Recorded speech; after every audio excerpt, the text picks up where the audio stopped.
Hey everybody, how's it going? Lloyd Carter here from Wing Magma. Welcome to the second episode of the Wing Magma podcast, where we talk about all things Wing Magma and also the Wednesday Wang playlist that I'm curating over on Spotify. If you are a fan of this type of thing, please follow me. Please follow me on Instagram at Wing Magma, TikTok at Wing Magma, YouTube at Wing Magma. And now I'm even on Spotify, so you can search for the Wing Magma podcast on Spotify too, and you should be able to find me and get involved with the podcast. So it's been an interesting week. So I'm back into social media. It was the first week that the podcast went out. Had a really decent response to it. Really chuffed with how it was received. I had a lot of friends kind of get in touch and say that they enjoyed it, which is always good. I wouldn't go as far as to say that I'm kind of taking over in terms of podcasts or anything like that, but it's certainly a decent start. People have taken nicely to it, so that's always really cool. In terms of I've had a bit of a challenge in terms of just social media in general. When I started doing Wing Magma last year, I got back into Facebook, and I was more active on Facebook than I am now, and I was also getting into TikTok and learning about that. And I turned it off because I just got so sucked into it, and it was horrible. And I'm trying to find that balance between, spending time promoting and, responding to people and, being active on social media. But I just get so needy, and it's just I know that about my person, and I don't like that. So I don't like that I'm kind of, well, who said this, who said that, murmur. It's just I want to find that balance between putting stuff out, commenting when you're responding to people, being nice, and then and that's it.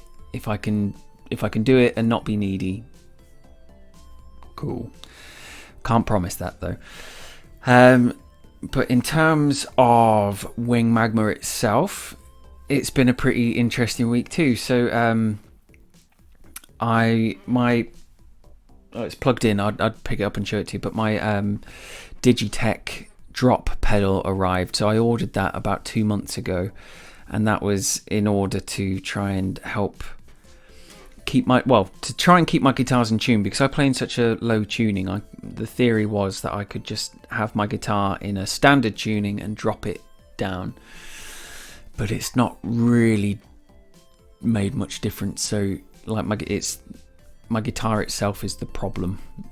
So I need to kind of send that off and get that professionally set up so that it can handle being in a lower tuning again.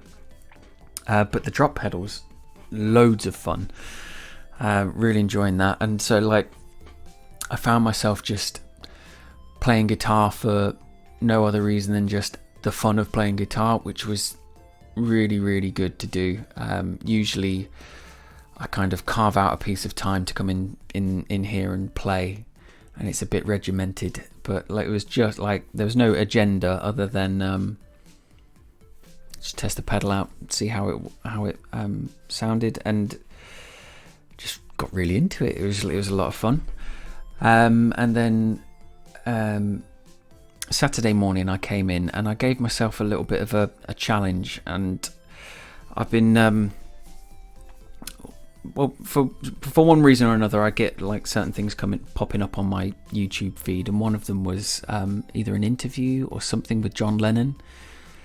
And there was something that he said which kind of stuck with me, and he said, I'm paraphrasing, I'm not entirely sure, I can't remember exactly what he said. It was something along the lines of, you should always try and finish an idea as quickly as it comes, because it's very difficult to pick that back up, which I can relate to, because, you know, it takes me 10 years to write a song. And so what I wanted to do was just start an idea completely fresh and just follow it, and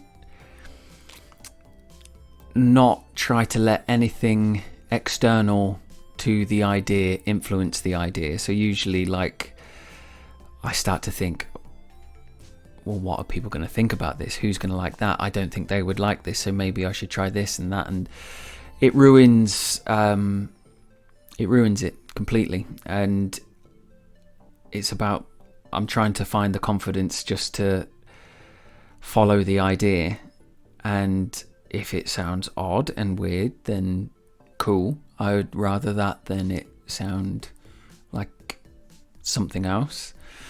And that's exactly what I did. I came in and I started playing the bass 6 that you can see behind me there. Just found a bass line that I really liked, and I kept stripping it back because it was just to try and get to the root of the rhythm and the chord sequence that I was kind of developing. Found a drum pattern that I really liked, and a specific drum sound on Logic, and just played the bass to that, and just kept quickly like adding a few kind of guitar layers, and then I went inside to get a coffee or something, and then and I thought that might break my trail of thought, but like I started singing a tune, and there were words with it as well, and I didn't really put any thought into the words. It was just the words that helped me to find the melody. Put that down, put some more guitar bits over the top, and just followed it. And I was in here for about an hour and a half, and just came up with something completely new, completely fresh. It's not going to sound like nothing you've ever heard or anything like that, but it was just so, what's the word? I felt free. That's not the word that I'm looking for. What is the word that I'm looking for? It was just very refreshing, I guess, just to, I genuinely felt like I was just following an idea, just expressing myself, and just being completely led by an idea that felt very external to me. It didn't feel like I was part of the decision making process. It was just very,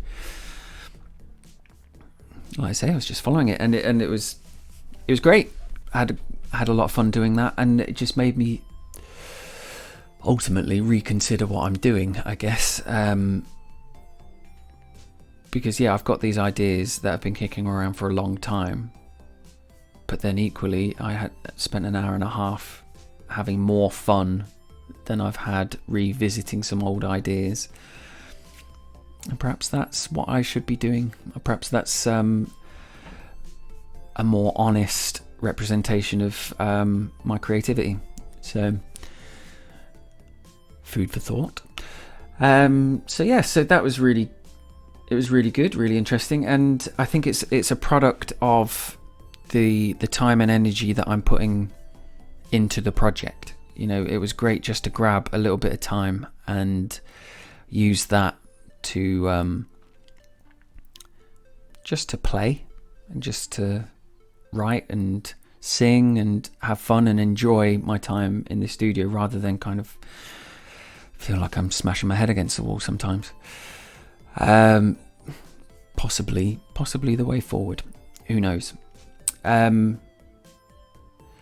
So that was this week. I suppose over the next week, I do want to move things forward with the other ideas. I mean, I have invested a lot of time and energy into them, so I'm not going to just throw them away willy-nilly, but it's nice to have other options now, I guess.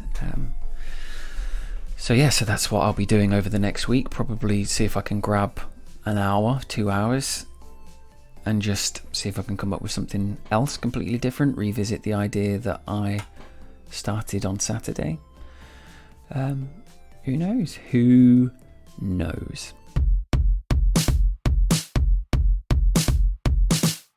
So yes, the Wednesday Wang playlist. Now we move over to this part of the discussion.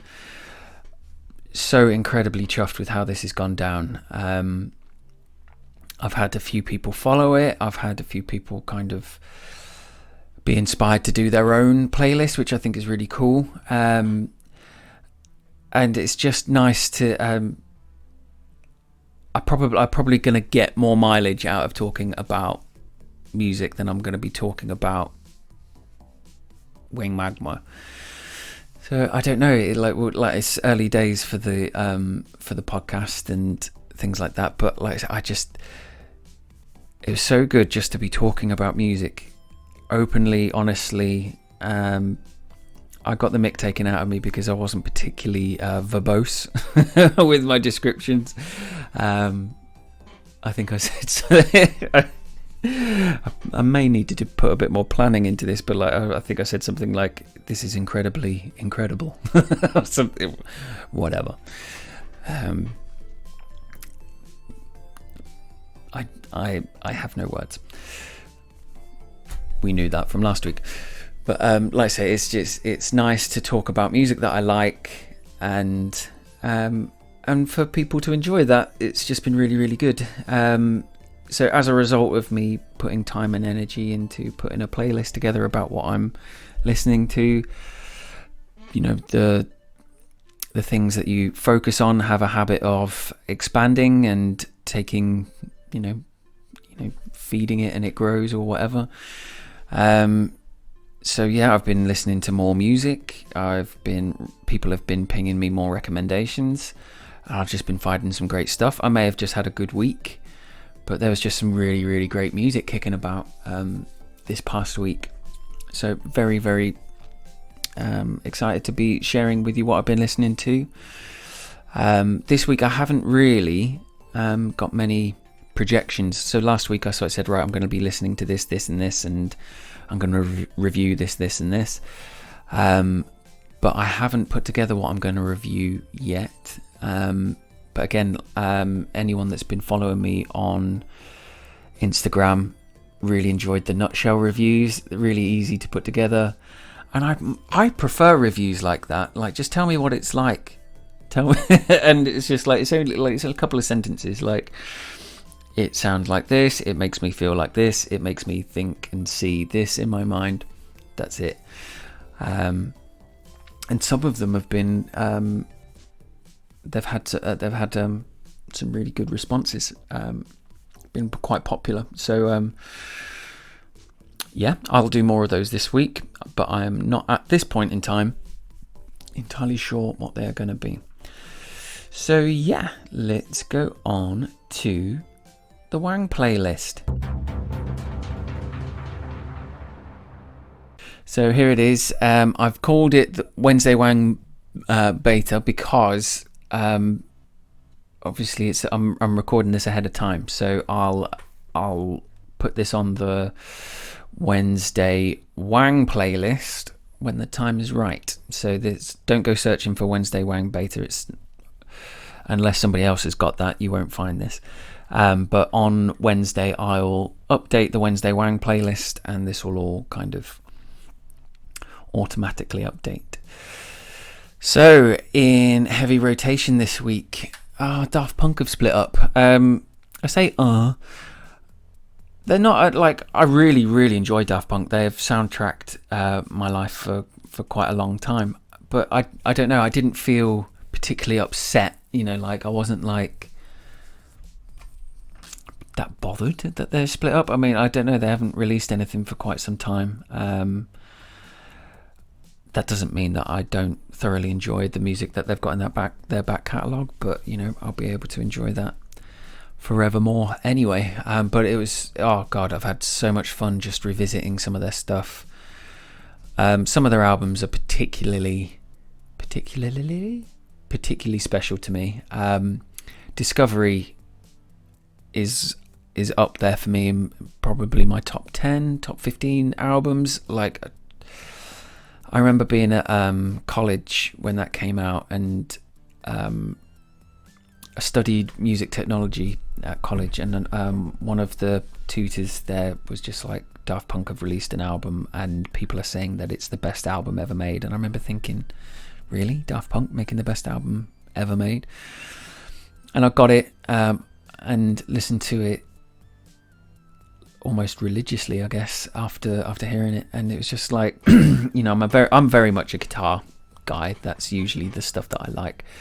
But there's something about this album that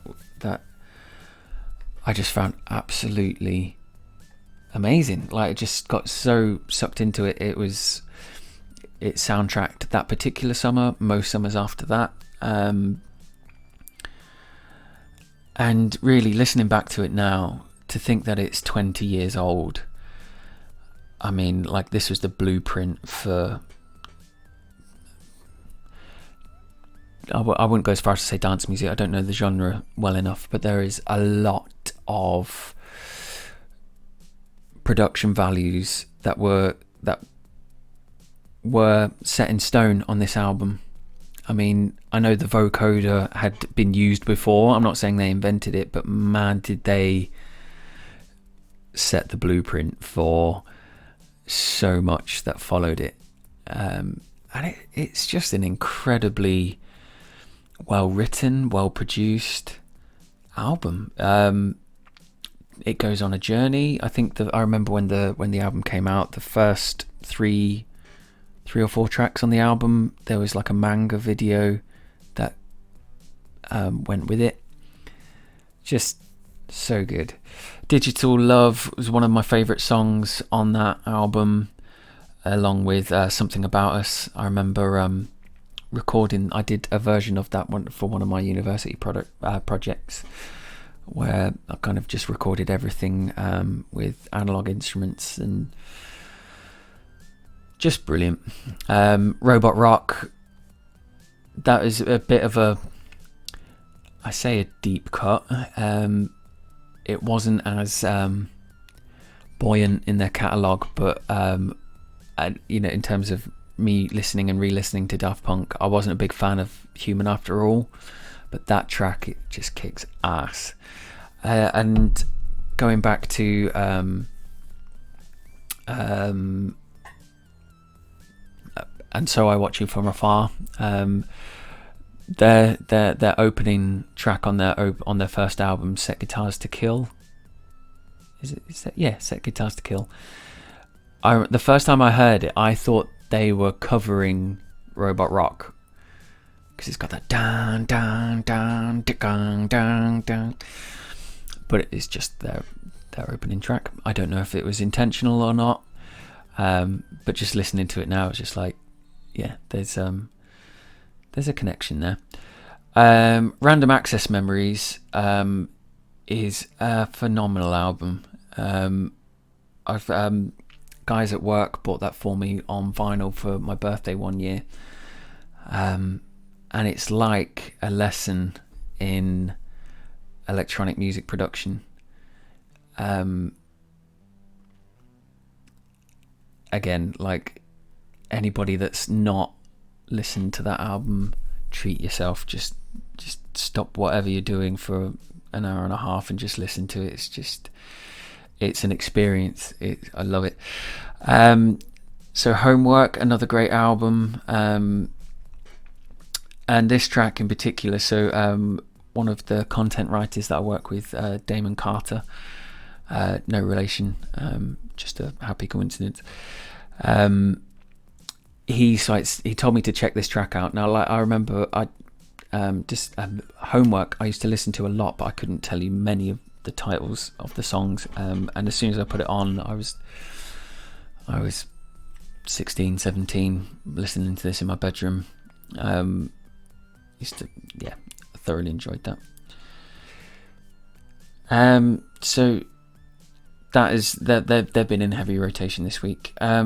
Childish Gambino, I've been listening to this album. What is it called? Awaken My Love. Yeah, that's the one. Sorry. So again on YouTube, and for whatever reason, Childish Gambino came up. I think he was on the James Corden show or something like that, and he started jamming with the band. Like it seemed very kind of like, hey, do you want to jam? Oh, I don't know, maybe, yeah. And it was just, it seemed quite orchestrated, but if it was improvised, it was pretty special. And I just remember thinking, like, because I've heard lots of, you know, I listened to Childish Gambino a good few years ago. My brother-in-law introduced me to him, you know, like This Is America and stuff like that. But I never really thought of him as a particularly soulful singer. And just hearing him on this James Corden thing was just like, whoa, that guy's something else. So I picked out this album and had a great time listening to this. It kind of reminded me of a lot of 70s black Motown kind of music, kind of Al Green, Marvin Gaye kind of stuff. Just some of the tracks sound like you're being allowed into the party, and there's some bits like that. So these two in particular, just check it out. It's just so good. So coincidentally, Laundromat. My artist of the week last week, Laundromat, released a new song. It must have been just after I recorded the podcast, or not far off it. So Laundromat have released a new song, and it's something else, guys. Like, it's as soon as I put it on, like within the first few seconds, there's like a slow build, and then this bass hook comes in, and it's just like, oh my god, like just so much fun. Like I just instantly started to dance. I don't dance, and like, I don't know, like I just started to strut around the kitchen like a complete moron. But that's what it made me do. I don't even apologize for it. It's a great song, just all bass, and I love songs like this where it's just based around a very simple hook. Things come in, things come out, vocals shift and build, and it's just all around this bass hook. Just totally my cup of tea. So yeah, fantastic stuff. And Tiger Cub also released another track this week, Stop Beating on My Heart Like a Bass Drum. I didn't realise this was them. It must have been on like a release radar or something like that. And then all of a sudden, like, because there's quite a slow build or a very soft build, and all of a sudden these big riffs come in, and I was just like, who is this? And I was like, oh cool, it's Tiger Cub. So yeah, that's well worth a listen. And they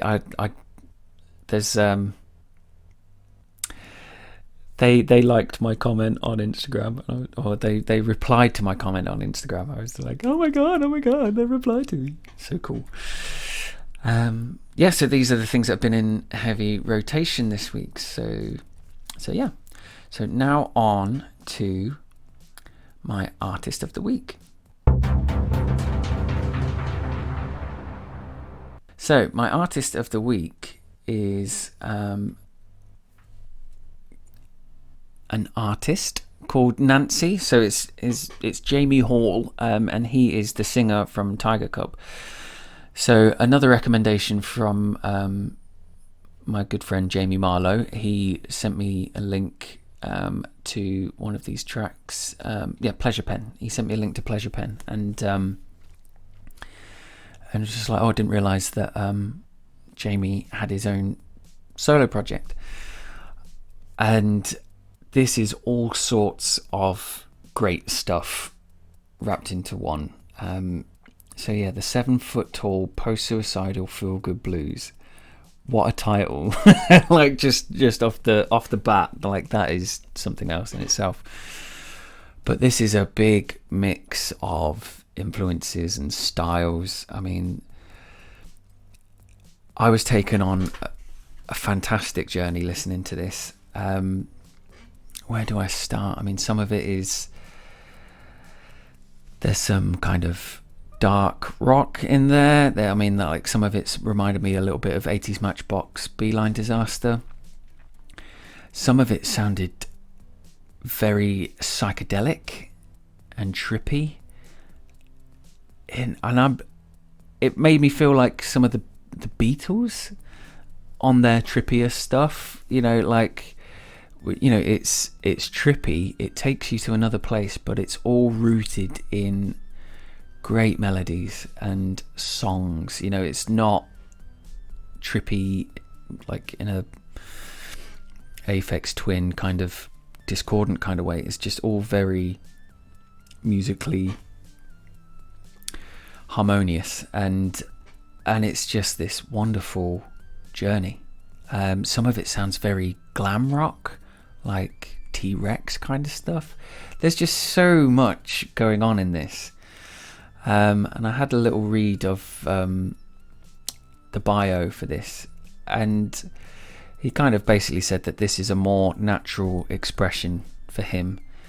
And I thought it was a very honest statement that he made, and he was like, he usually writes songs for Tiger Cub, and it's very easy for him to fall into a trap with Tiger Cub, that he's kind of donning a persona to express himself, and that persona is Kurt Cobain. And there is very much a Nirvana vibe to what they do, but it's still very much their own. You can't just write them off as a Nirvana tribute band. Far from it. But you can tell where their roots are. But just to see that and for him to acknowledge that, I thought was very brave and very honest. And then to say that, going out on his own, he's got nothing else to hide behind. And it's just things like that. It's just thinking, if I'm going to do my own thing, that's what I should be doing. I know, like, I don't feel like I'm hiding behind anything with my songs, but going back to the track that I started on Saturday morning, it was a pure idea, and I can't say that about any other songs that I've done. I've probably gone round in circles so much because I've convinced myself that no one's going to like this. Chances, well, it's not exactly taken off, but the thing, at least I need to be happy and comfortable with what I'm doing before anybody else is. But in order to get to that point, I can't put the song through my perception of other people's gauntlet, I think, is probably the best way to do it. And just kind of reading what Jamie Hall said about Nancy and that project just made me think it's got to be the way to go. So yeah, check it out. I mean, it's something else. Look what's found its way in here again. It's Memory Holes by Wing Magma. I've got a few plays out of it this week. Like, considering I haven't had any for such a long time, I'm totally cool with that. So yeah, guys, keep at it. I hope you enjoy it. Just, the rules, don't skip it. So I think this part of the playlist is technically discoveries. Soft Fruit, Virginia Wing. So I went down a bit of a Spotify rabbit hole. So after I found out about Nancy, artists like Nancy, saw somebody had Wing in their title, so I played the album Private Life and thoroughly enjoyed it. It's kind of very melodic, angsty electronic kind of stuff. But yeah, very, very, very enjoyable. Check her out. It's really good. Lice. Quite enjoyed Lice. Very different from most other things that I've been listening to. I don't know how new or old they are, but I think had they been around, or had I known about them 10-15 years ago, I would have enjoyed them even more. That was very much what I was into back then. Very angular, very discordant, but rooted with like kind of big riffs. But you know, there's parts of it sound very Mars Volta-y. Parts of it just sound really fuzzy. And you know, like I swear on one of the tracks they use a Digitech whammy, which is something that I can relate to with a fuzz pedal. I don't know. It was just sounded very familiar for me. Worth checking out. So False Heads, Rabbit Hole, similar to Lice in a way, and these guys came up on an Instagram advert. So like there's a couple of times like just found music being advertised as if it were, you know, the same way that I get adverts for like hair regrowth products. You know, it just like appears in my feed, and don't know why, but I was just like, okay, cool, check them out. Enjoyed it. So, you know, Instagram or whatever is listening to me in my sleep or whatever, and then making suggestions for me. Yeah, quite heavy. More like some of the riffs in for False Heads kind of reminded me of a heavy Arctic Monkeys. There was a video playing. Probably, I think it must have been on the Instagram advert that they pinged up for me. The guy was like headbutting his guitar. I was just like, I haven't really been seeking out. Well, nobody's been seeking out live music, but like I haven't had the same appetite for it as I used to have. But it's just like I used to love that kind of energy. So yeah, it was just cool to see, and I thought, right, gonna check these guys out. So I did, and I enjoyed it.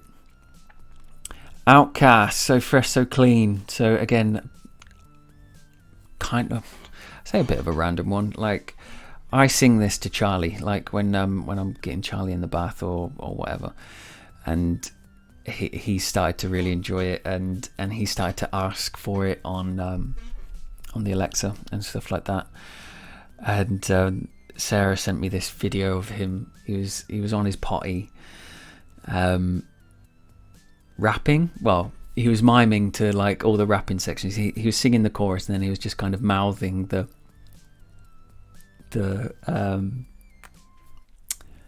verses, and it's just like, the guy's a dude. Very funny.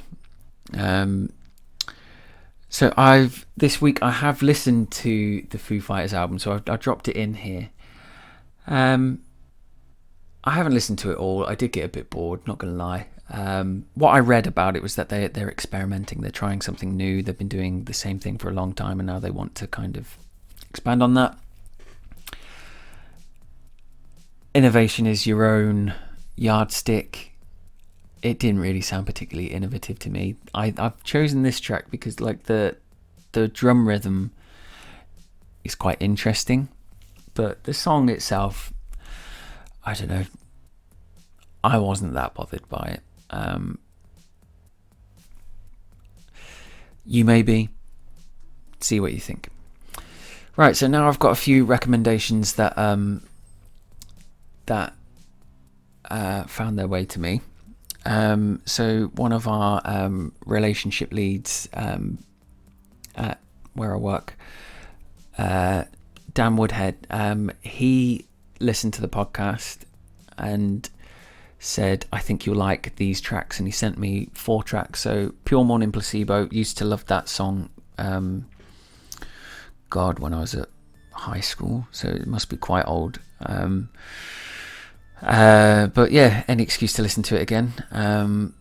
And yeah, really enjoyed it, and it just made me think. I seem to remember this being a bit of a throwaway track for Placebo. I think I saw an interview with them where they said that this nearly didn't make it to the album or something like that. But yeah, it's quite minimalist and good fun. So these guys are new to me. CCFX, The One to Wait. So I put it on. Know nothing about them. Couldn't tell you anything about them. And there's some really nice chords at the beginning, and I thought, oh, Dan, you've got me there. That's that. I do like that. You know, like when somebody sort of says, I think you'll like this. Rare that I do. Like sometimes I do, I guess. But no, he's clocked on to things that I like. But then this drum beat came in, and it just sounded very, very 90s. Could have been, oh God, what's the track? Back to Life. Is that Reel to Reel? You know, like there was the drum beat that I think was on every single song that was released that made it into the charts in 1991, and I think that was one of it. And then I went to, if you would have told me that this came out in like the 90s and it was just a forgotten track, I would have believed you. I went to find out, I think they're not that old. I think it was like 2017, 2018 when this came out. So it's kind of like a retro drum beat. But I enjoyed it. It's a good track. Check it out. I've listened to so these next two tracks are also Just a Boy by Jaws and Affection from Between Friends. I've listened to them both. I can't remember the differences between them anymore because I've only listened to them once, but I did enjoy them both. So I'll listen to them a little bit more. You guys see what you think. And the last track on the playlist by Shipping News. So got in touch with an old friend on Instagram, Neil Humphreys. Used to play in Tired Irie and Minars. Used to go to college with him way back when as well. And I don't want to get started on Tired Irie because I could talk about how much I still love that band, even though they split up a very, very long time ago. But yeah, they're a big influence on me. They were a local band. You know, they were from Leicester. They were our friends, same age as us. Went to college with a bunch of them, and one of my favourite bands ever. They were something else. Neil posted something by Shipping News on his Instagram, and I heard it and liked it, and I forgot to write it down, so I messaged him and just said, what was that band that you posted?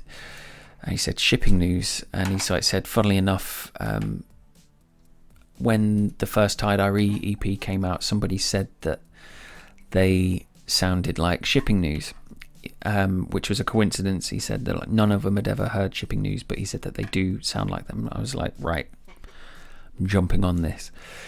So I've been listening to this album. It's good. It certainly does sound like parts of Tired Irie. The thing that I loved about Tired Irie is that they had insanely catchy songs over a bed of very dark and brooding music. So Shipping News certainly have the dark and brooding music, not so much the catchy vocals. And the other thing about Tired Irie is they just had this tendency, or this other side of them, where they always had the potential for violence. And I don't mean that like in a sense that they would get into fights or anything like that, but like their music could go from ambient and layered to, oh my god, they are going to kill somebody. and it was that kind of tension, watching them live, that made them incredible for me. They changed a little bit as they moved on, and Neil left the band and they started doing other things, but like for a good couple of years, I used to watch them as much as I possibly could. We used to play shows with them as much as we possibly could. They were very, very special, and I always thought that they were going to be that band that I don't know, at that time that was a music scene that I was involved in, and you know, used to hear stories about bands like, I don't know, that went from being an underground band to an overground band, and I always thought Tyler were going to be that band, but alas. So yeah, thank you very much for watching or listening to the second episode of the Magma podcast. I hope you've enjoyed it. Thank you to everybody that said something nice about episode 1. Hope you enjoy episode 2 equally as much, if not more. If you guys want to come find me on my social media channels, you can find me at Magma on TikTok, at Magma on YouTube, at Magma on Instagram. You can follow the Wednesday Wang playlist on Spotify, and now you can also find the Magma podcast both on Buzzsprout, and it's on Spotify too. I'm pretty sure that it's on other platforms as well, but I have not checked. But it's definitely on Spotify and it's definitely on Buzzsprout. So feel free to fill your boots over there. I've been Lloyd Carter. You have been amazing. Thank you very much for your time, and I shall see you all next week.